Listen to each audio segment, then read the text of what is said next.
Thank you for having me here today. My name is Andrea RUCSKA and I'm from the University of Miskolc.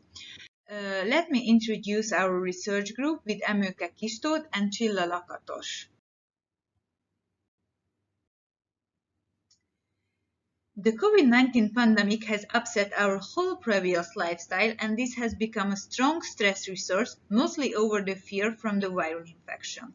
Our daily life management has completely changed. The population suddenly had to develop several new habits and coping methods. Because of the new situation, the whole humanity faced with a great health, economic, physical, and mental health challenge. Therefore, the effect of the pandemic on mental well-being has also become the focus of the scientific interest. It is already proved that pandemic can cause symptoms of depression, perceived stress. The fear from the viral infection itself, its somatic complications, stigmatization, and death can be found in the background of this. On the other hand, the social distance and isolation also have an important role. So the pandemic can cause a lot of negative effects. And next to it, the inflation, the uncertainty at work, the unemployment, the existential uncertainty show coexistence with such negative mental symptoms as frustration, post-traumatic stress reaction, panic symptoms, anger. All these internal conditions are typical for an existential crisis and decreases the level of mental well-being significantly. The examination performed among employees suggests that the thoughts and emotions associated with the pandemic influenced the productivity and the commitment to work in a negative way. Through isolation, perceived solitude, psychological distress, and the difficulty in adapting to the new working condition.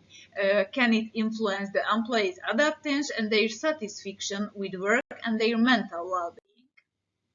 There are several studies demonstrating the effect of COVID-19 on employees. There is a lack of studies comparing the stress reaction of workers working on different fields and analyses assessing the well-being of employees living and working in disadvantaged situations. So the exploration of this has been set as a goal of our current research. Our study targeted the examination of the residents' mental condition in northeast Hungary. Our research goal was the exploration of how the mental health, stress level, and well-being of different kinds of employees have changed during the second, third, and fourth wave of the COVID-19 pandemic. Data recording was performed between the end of November 2020 and the end of December 2021. Educational level, relationship status, or settlement type were not defined as a criteria in the research, only the age, which should be over 18. In the table, we can see how many people were participated in the different phases of the research. So in the second, the third, and the fourth wave, and below it, the average ages of the participants. I would like to say only a few words about the participants. In each wave, the respondents have higher educational level. The majority works regularly, and only 15–20% are students. What is important that only a minimal percent of the respondents were unemployed, and what is more important that most of them had lost their jobs in over a year, so not because of the pandemic.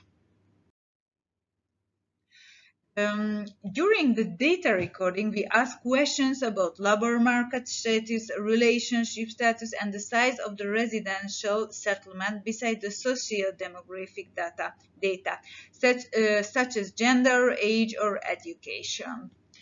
And here we can see that what kind of tests or questionnaires were used. The perceived stress scale, the 5-item version of the VEJO generous well-being scale, the Hungarian version of hope scale, and the Basperi aggression questionnaire. And here we can see already the results. First, the results of the perceived stress. Constant stress index increase could be detected among the students and unemployed people.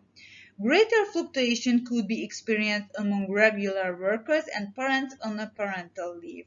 Among temporary workers, stress increased more after the second wave. In the second wave, people having been unemployed for a longer period were more stressed than the others. And no significant difference could be detected in a case of genders in any of the waves, but men suffered from some more stress than women. Any connection with the COVID-19 infection were not in association with the changes of the stress index. On the next slide, you can see the results of the aggression test. In the second wave, stress values showed weak negative correlation with the aggression values. This occurred mainly in a case of hostility. In the third wave, the correlation between stress and aggression was more marked, but the connection between stress and hostility was more stronger than in the previous wave. This correlation between aggression and stress became significantly weaker in the fourth wave. And on the next slide, the results of well-being. Examining the different waves, relapse could be experienced in the third waves, but a significant difference can be detected in terms of age only in the awakening freshness subscale of the scale. The values of women belonging to the older age group were higher in the second and third waves than the younger persons' values.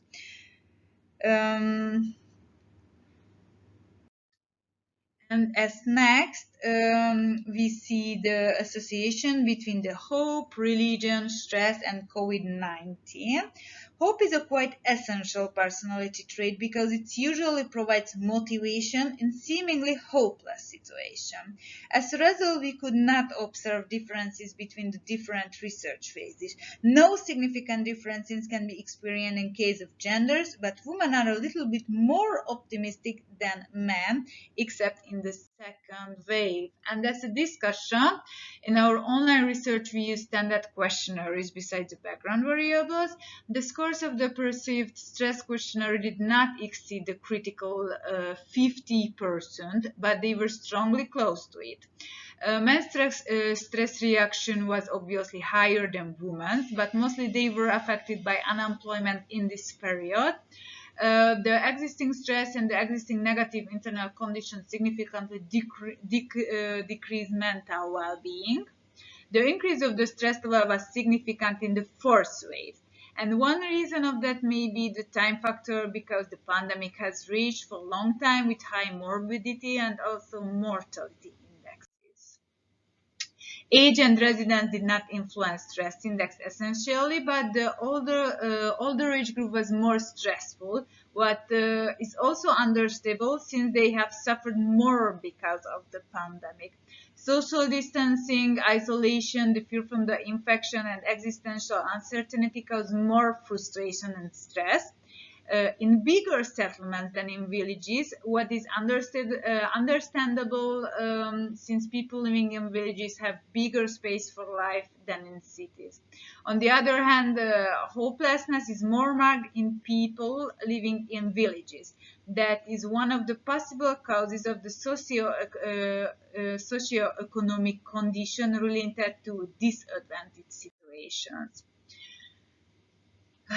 The correlation between the increase of the level of stress caused by the pandemic, the decline of well-being, and the increase of the level of interpersonal aggression can be determined with high certainty among people living in the examined socio-economically disadvantaged region.